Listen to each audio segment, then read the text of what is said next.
Ok, bonjour, est-ce que vous m'entendez tous? N'hésitez pas à répondre par le chat. Bonjour. Ok, donc tout le monde m'entend, très bien. Alors, aujourd'hui, nous allons faire un cours sur les vérifications intérieures du véhicule. Alors, pourquoi on va faire ce cours sur les vérifications intérieures? Puisque le jour où vous passerez votre permis, on vous posera une question sur un élément intérieur de la voiture. Ça peut être régler une commande, etc. Et puis, vous aurez une question subsidiaire par rapport à l'appareil que vous avez utilisé. D'accord? Par exemple, si on vous demande de mettre des essuie-glaces, on vous posera une question sur l'utilisation des essuie-glaces. D'accord? Et vous aurez en plus une question de sécurité routière. Donc, ce sera un autre cours. D'accord?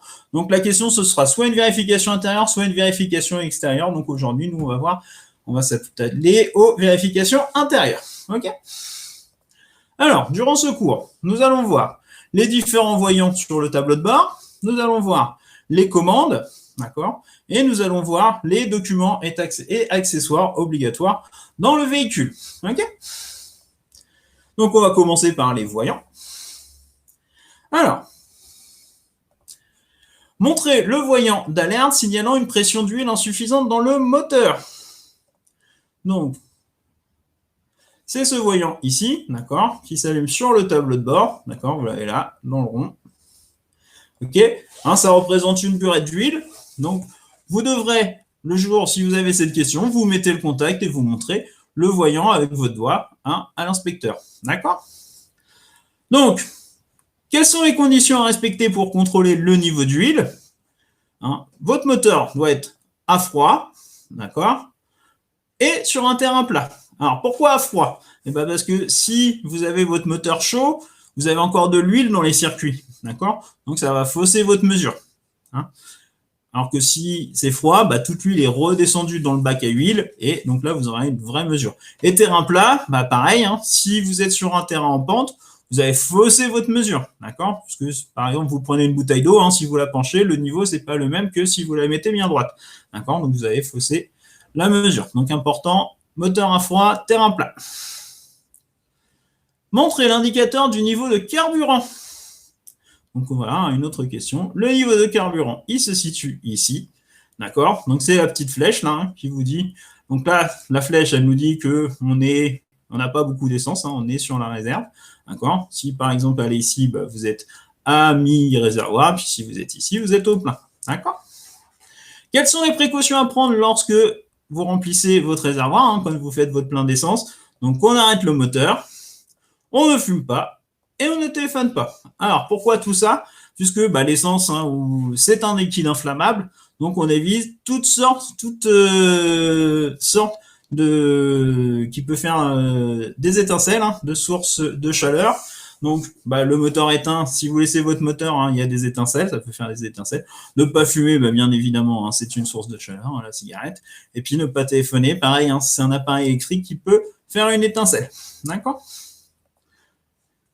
Montrer le voyant d'alerte signalant un défaut de batterie. Donc, il est ici. Voilà, c'est ce dessin-là, qui représente une pile, d'accord, une batterie. Qu'est-ce qui peut provoquer la décharge de la batterie moteur éteint? Donc, on va voir tout ce qui va être les feux, tout ce qui va être les accessoires électriques en fonctionnement. Donc, par exemple, l'autoradio. Si vous laissez votre autoradio, ça va vider votre batterie. Votre téléphone portable branché, vous avez branché votre téléphone portable pour le recharger, ça va décharger la batterie. Le GPS, si vous le laissez en marche, pareil, ça va décharger la batterie. Tout ce qui va être appareil électrique dans votre voiture. Ok. Ensuite, de quelle couleur est le voyant qui indique une défaillance du système de freinage? Donc, il est ici. Voilà. Donc, voilà, vous l'avez représenté ici. C'est un voyant rouge, d'accord? On va voir après la différence entre les voyants rouges et les voyants orange. Donc, si vous avez des questions sur le frein, pareil, vous montrez le voyant. Quel est le risque de circuler avec un frein de parking mal desserré? Donc, vous démarrez, hein, vous oubliez d'enlever votre frein de parking, hein, ou alors il n'est pas bien desserré, et vous continuez à rouler. Alors, vous allez avoir un bip, hein, qui va vous prévenir frein de parking mal desserré. Sur les voitures récentes, si vous avez une voiture un peu plus ancienne, vous n'aurez pas ce bip. Mais vous aurez quand même le voyant rouge, hein, qui va s'allumer. Alors, le risque, c'est de dégrader notre système de freinage, d'accord? Puisqu'on va forcer sur le système de frein. Donc, c'est des pièces mécaniques, hein. Si on force dessus, au bout d'un moment, elles vont s'user et elles vont casser, d'accord? Ensuite, montrez le voyant signalant une mauvaise fermeture de portière. Donc, ici, le jour d'examen, vous ouvrirez votre portière, d'accord? Le voyant, il va se mettre en rouge et vous aurez juste à montrer ce voyant rouge, ok? Quelles précautions dois-je prendre pour que les enfants installés à l'arrière ne puissent pas ouvrir leur portière? Eh bien, on va actionner la sécurité enfant sur les deux portières. D'accord? La sécurité enfant, c'est un système qui empêche d'ouvrir la portière quand on est à l'intérieur. D'accord?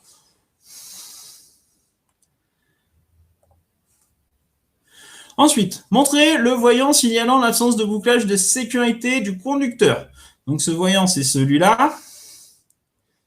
D'accord? Donc, il est ici.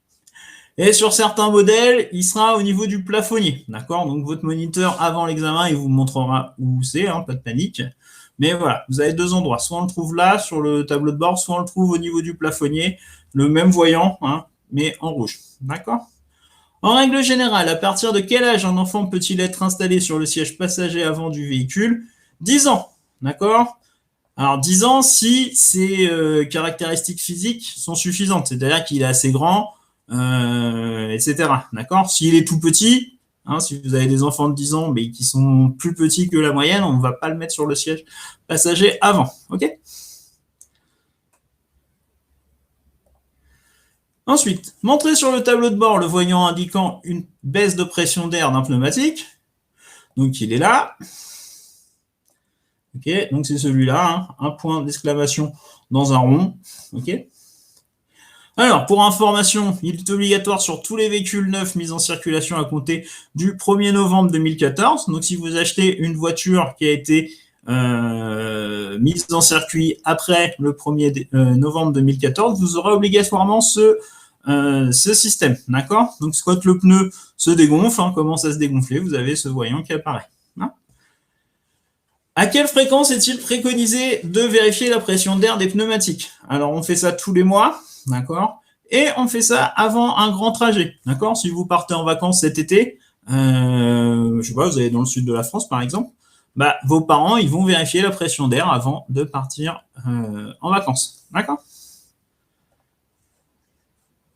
Montrez le voyant d'alerte signalant une température trop élevée du liquide de refroidissement. Donc, il est ici, c'est ce voyant-là.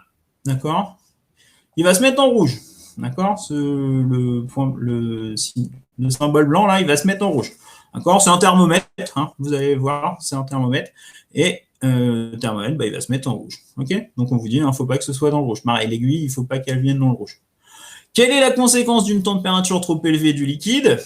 Eh ben, on va avoir une surchauffe moteur. Et puis, si on continue à rouler malgré la surchauffe moteur, on risque la casse du moteur. De quelle couleur est le voyant qui indique au conducteur que le feu de brouillard arrière est allumé? Il est orange, c'est celui-là. D'accord? C'est un œil à l'envers avec une espèce de radiateur dessiné. D'accord? Donc ça, ce sont les anti-brouillards arrière. Donc là, je vous ai dit tout à l'heure, hein, quelle est la différence entre un voyant orange et un voyant rouge? Le rouge, c'est une anomalie de fonctionnement ou un danger, d'accord, qui nous oblige à nous arrêter le plus rapidement possible, hein, en toute sécurité. Hein. Donc on l'a vu tout à l'heure, hein, ça peut être les freins, ça peut être l'huile moteur, ça peut être la surchauffe du moteur, d'accord.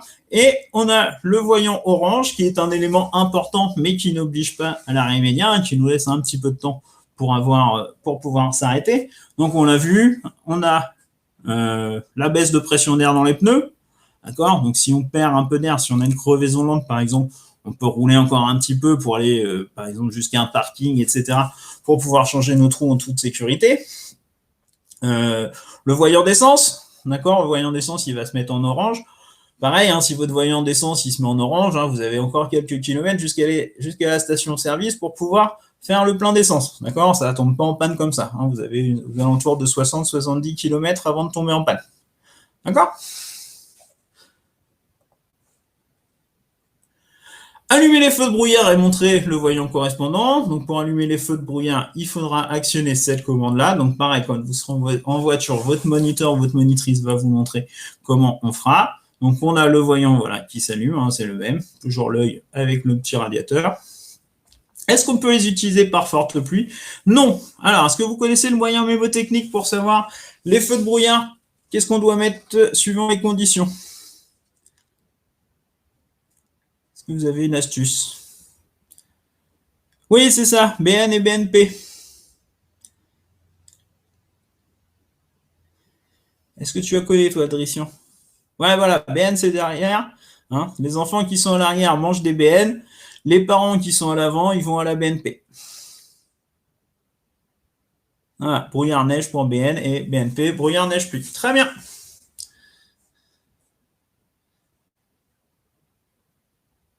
Donc voilà, hein, Tristan, si tu veux t'en rappeler, hein, les parents montent à l'avant de la voiture, ils vont à la BNP, brouillard, neige, pluie, les enfants se mettent à l'arrière, ils mangent des BN, brouillard et neige. Voilà. Ça te permet de t'en rappeler. Allumer les feux de route et montrer le voyant correspondant. Donc pareil, hein, ça va être cette commande-là. Donc pour mettre les feux de route, on va pousser vers le tableau de bord. D'accord? On pousse la commande vers le tableau de bord. Et ça va allumer les feux de route. Le voyant correspondant, vous allez avoir un voyant de feu qui va s'allumer ici, qui sera bleu. D'accord? Donc, si le seul voyant bleu sur votre voiture, c'est le seul qui se met sur le tableau de bord, voyant bleu, ce sont les feux de route. OK? La question subsidiaire, quel est le risque de maintenir les feux de route lors d'un croisement avec d'autres usagers? Eh bien, on va éblouir ces autres usagers qui sont en face. D'accord? Puisque les feux de route, hein, c'est ceux qui éclairent le plus. Est-ce que vous avez des questions ou des remarques sur les voyants? Des choses que vous voulez qu'on reprenne?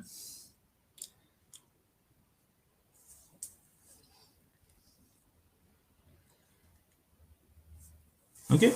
Alors, on va passer aux commandes. Donc, montrer la commande de réglage de hauteur des feux. Donc, elle est ici, hein, sur les petits boutons à côté du volant. Hein, voilà, là, on le voit mieux sur cette photo-là. D'accord. Donc, ce sera le voyant celui-là, le plus à droite, le plus à gauche. D'accord. Pareil, hein, on vous montrera, quand vous serez en voiture, on vous montrera où sont les boutons. D'accord. Le dispositif est situé en général à gauche du volant, d'accord, sur quasiment toutes les voitures. Alors des fois il est là, des fois il va être un petit peu plus bas, etc. Mais la commande de réglage des feux, en général, elle est à gauche du volant. Pourquoi doit-on régler la hauteur des feux? Pour ne pas éblouir les autres usagers, notamment quand on transporte des choses lourdes dans notre coffre, d'accord. Si par exemple vous êtes maçon, hein, vous transportez des briques dans votre coffre, votre voiture elle va se surélever un peu vers l'avant, va se surélever, d'accord, parce que ça va appuyer sur l'arrière, donc l'avant va se surélever. Si vous laissez vos feux normaux, les gens qui arriveront en face de vous, ils auront vos feux en pleine tête, d'accord. Donc on va les régler plus vers le bas pour ne pas éblouir. Montrer la commande sans actionner du régulateur de vitesse. Donc le régulateur de vitesse, il est là, c'est ce symbole-là, hein, un cadran de vitesse avec une petite flèche. Il est situé ici, hein, à gauche du volant, sur la branche gauche du volant. D'accord? Donc vous aurez juste à le montrer avec votre doigt. Sans actionner la commande du régulateur, comment pouvez-vous le désactiver rapidement? C'est-à-dire que vous êtes en train de l'utiliser, hein, par exemple sur une autoroute, vous l'utilisez, comment on fait pour le désactiver? On appuie soit sur le frein, soit sur l'embrayage. Dès que vous touchez une de ces deux pédales, le système se désenclenche. Mettez le rétroviseur intérieur en position nuit. Si le rétroviseur de l'accompagnateur gêne la manipulation du dispositif, l'explication suffit. Alors sur nos voitures, ça ne gêne pas, donc vous pourrez le mettre. Donc ici, derrière votre rétroviseur, vous avez une petite languette, d'accord? Une petite languette là qui apparaît ici. Donc vous avez juste à la tirer vers vous. Si vous tirez la petite languette, le rétroviseur va se mettre en position nuit. C'est-à-dire, en fait, il va éclairer, il va se positionner vers le plafond du véhicule. D'accord? Votre plafond, là, vous en faites, là, là c'est le jour, donc forcément, on ne voit rien dedans. Mais ici, vous voyez, hein, c'est gris. Hein, cette zone-là, toute la zone dans le rétroviseur, c'est gris. Et ça reflète la lumière, en fait, quand, la nuit. D'accord? Donc, si vous avez un véhicule derrière vous, par exemple, qui éclaire trop fort ou qui est resté en feu de route, d'accord, vous allez mettre ce dispositif et la lumière, elle sera reflétée par le plafond et vous ne serez pas ébloui.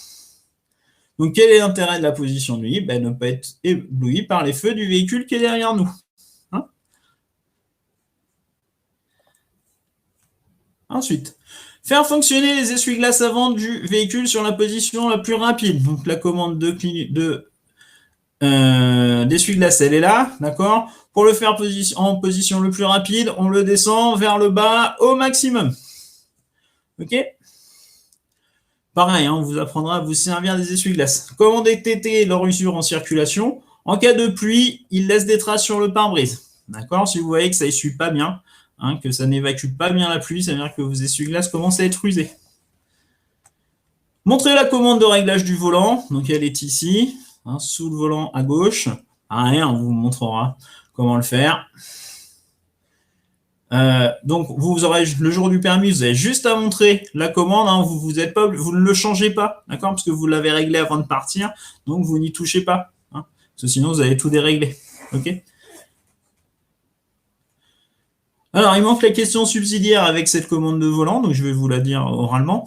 Alors, pourquoi est-il important de bien régler son volant? Il y a 4 raisons. Est-ce que vous le savez?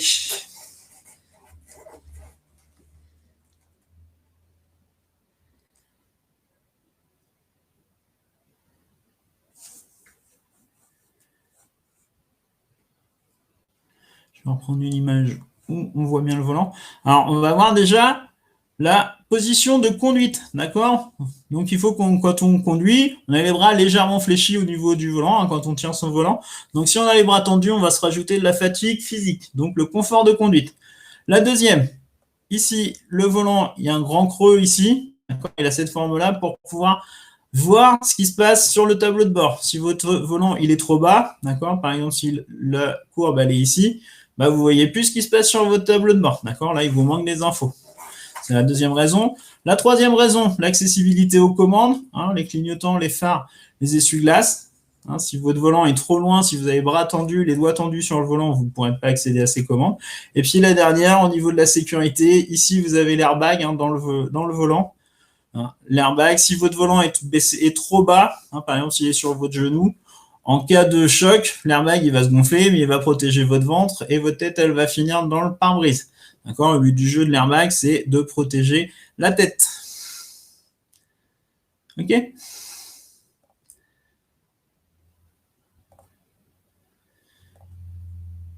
Alors, donc on en était ici. Ok, ensuite, si le véhicule en est équipé, montrez la commande du limiteur de vitesse. Donc le limiteur de vitesse ici, d'accord, c'est celui-là. Hein, pareil, le petit contour avec une espèce de barrière. Hein, d'accord, c'est pour montrer. Donc, quelle est l'utilité du limiteur de vitesse? Ne pas dépasser la vitesse programmée par le conducteur. C'est-à-dire, vous êtes en agglomération, par exemple, vous mettez le limiteur de vitesse à 50, vous ne pourrez pas dépasser les 50 km/h. Faites fonctionner l'essuie-glace arrière du véhicule, ici, d'accord, c'est cette commande-là, à tourner, d'accord, pareil, on vous montrera comment s'en servir, donc à tourner. Pour une bonne visibilité vers l'arrière, en plus de l'utilisation de l'essuie-glace, quelle commande pouvez-vous actionner par temps de pluie? La commande de désembuage arrière. Le terme de dégivrage arrière peut remplacer celui de désembuage, parce que ça porte les deux, donc soit désembuage, soit dégivrage arrière. Ok?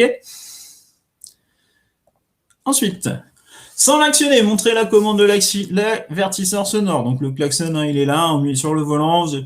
Donc voilà, vous avez juste à montrer les deux petites trompettes là, d'accord? Une des deux. Dans quel cas peut-on utiliser l'avertisseur sonore en agglomération? D'accord? Là, il faut bien écouter la question, hein, c'est en agglomération. Donc en cas de danger immédiat seulement. Ok? Actionnez la commande de dégivrage de la lunette arrière et montrez le correspondant le repère correspondant, un dégivrage ou désembuage arrière. Donc, c'est cette commande-là, il faut appuyer sur le bouton. Ici, le petit bouton va se mettre en orange. D'accord? Vous montrez le petit bouton orange. Quelle peut être la conséquence d'une panne de dégivrage de la lunette arrière? Eh bien, insuffisance de visibilité ou absence totale de visibilité vers l'arrière, puisque vous ne pouvez pas enlever la buée de votre vitre. Du coup, vous n'allez rien voir s'il y a s'il y a du givre ou de la buée, vous ne verrez rien dans votre rétroviseur. Positionnez la commande pour diriger l'air vers le pare-brise. Donc ici, vous tournez la manette vers le pare-brise. Pareil ici, le variateur vers le pare-brise et la température vers le pare-brise. La position auto des embuages automatiques peut être utilisée si le véhicule en est équipé. Pour l'instant, nos véhicules n'en sont pas équipés. Donc voilà. Ensuite, montrez la commande de recyclage de l'air. C'est celle-là. D'accord? Donc là, vous appuyez sur ce bouton et le voyant ici va s'allumer en orange. D'accord? Quel peut être le risque de maintenir le recyclage de l'air de manière prolongée? Le risque de mauvaise visibilité par l'apparition de buée dans la surface vitrée. D'accord? Donc ce recyclage de l'air, ça marche avec la clim. Vous allumez la clim. Donc vous allumez la clim, vous mettez le recyclage de l'air. Donc vous appuyez sur le bouton. L'air de votre voiture, il tourne en circuit fermé. C'est-à-dire il part de l'habitacle, il va dans la pompe à air conditionné, il revient dans l'habitacle, etc. Donc ça tourne en boucle. Ok, sauf que vous respirez, vous parlez dans votre voiture, c'est normal, et vous rejetez de la vapeur d'eau. La vapeur d'eau, elle va venir sur les parois vitrées de la voiture. Donc de temps en temps, il faut le désactiver pour faire rentrer de l'air extérieur. Actionnez les feux de détresse. Donc le bouton ici, le triangle. Dans quel cas les utilise-t-on? Donc soit en cas de panne, en cas d'accident, ou en cas de ralentissement important, ou dans un bouchon quand on est le dernier de la file. D'accord, pour prévenir les gens derrière nous que ça ralentit. Montrez la commande permettant de désactiver l'airbag avant du passager. Il faudra ouvrir la portière de l'inspecteur et montrer le dispositif ici. Dans quelle situation doit-on le désactiver? Lors d'un transport d'enfants, à l'avant, dans un siège auto, dos à la route. Donc tout ça, vous aurez l'occasion de le voir avec votre moniteur. Montrez comment régler la hauteur de l'appui-tête du conducteur. Donc, soit on le lève, d'accord, s'il est en position basse, on met ses doigts en dessous et puis on le soulève. Si on doit le descendre, ici, vous avez un petit bouton à appuyer, vous appuyez dessus et vous appuyez sur l'appui-tête et il va descendre. Quelle est son utilité?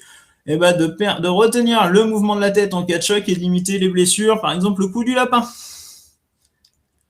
Indiquez où se situent les attaches de type Isofix dans le véhicule. Donc, c'est sur le siège arrière. Vous avez ce symbole-là. D'accord? Donc là, c'est sur le siège du milieu. D'accord? Donc, les attaches Isofix, elles sont ici. Le petit morceau de métal. Et ici, pareil, le petit morceau de métal. Sur les sièges à droite et à gauche, vous avez ce dispositif ici. D'accord? Donc, ça permet d'attacher un siège enfant. Donc, pour info, elles sont obligatoires sur les véhicules neufs depuis 2011.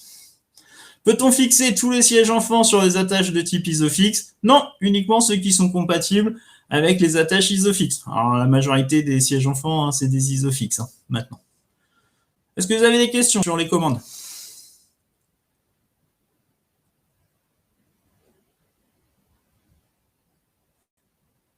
Tristan, des questions? Non? Ok.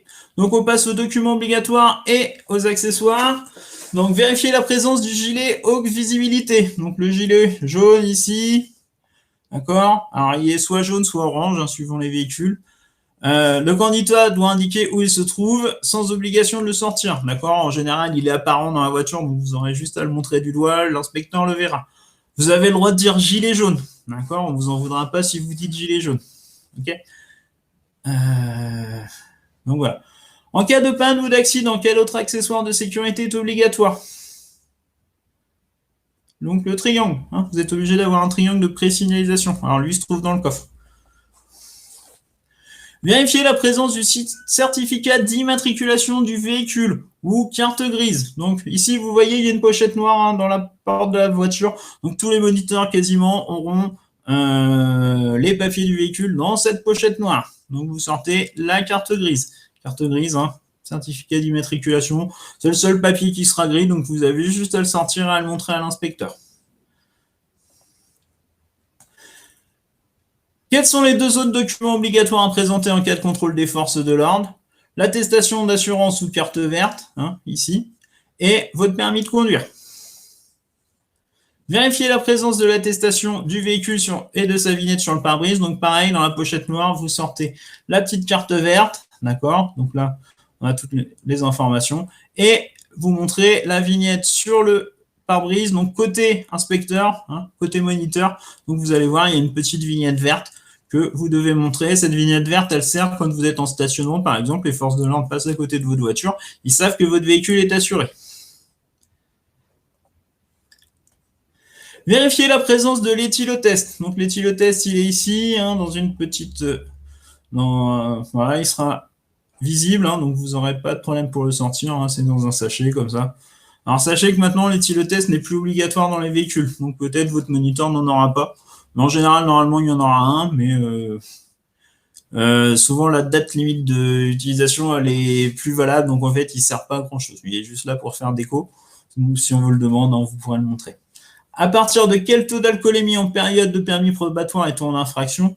On est en infraction en permis probatoire dès 0,2 g. D'accord? C'est-à-dire, si vous buvez un verre de bière, eh ben, vous serez positif, puisqu'un verre de bière, c'est 0,25. D'accord? Donc, dès qu'on boit un verre dans un bar, par exemple, on ne peut pas conduire en permis probatoire. OK? Vérifier la présence du constat à l'amiable dans le véhicule. Alors là, pareil, comme c'est pas obligatoire, peut-être il n'y en aura pas. Donc vous direz à l'inspecteur, il n'y en a pas, puisque en général, nous maintenant sur les voitures, on a le constat à l'amiable directement sur les smartphones. Ça permet d'aller plus vite pour transmettre plus rapidement les informations à l'assurance, d'accord? Donc voilà, vous dites, il n'y en a pas, puisque c'est pas obligatoire. Donc, ok. En cas d'accident, dans quel délai doit-il être transmis à l'assurance? 5 jours. Hein. Le jour, par exemple, vous avez un accident aujourd'hui, vous avez 5 jours pour transmettre le document à votre assurance. Est-ce que vous avez des questions?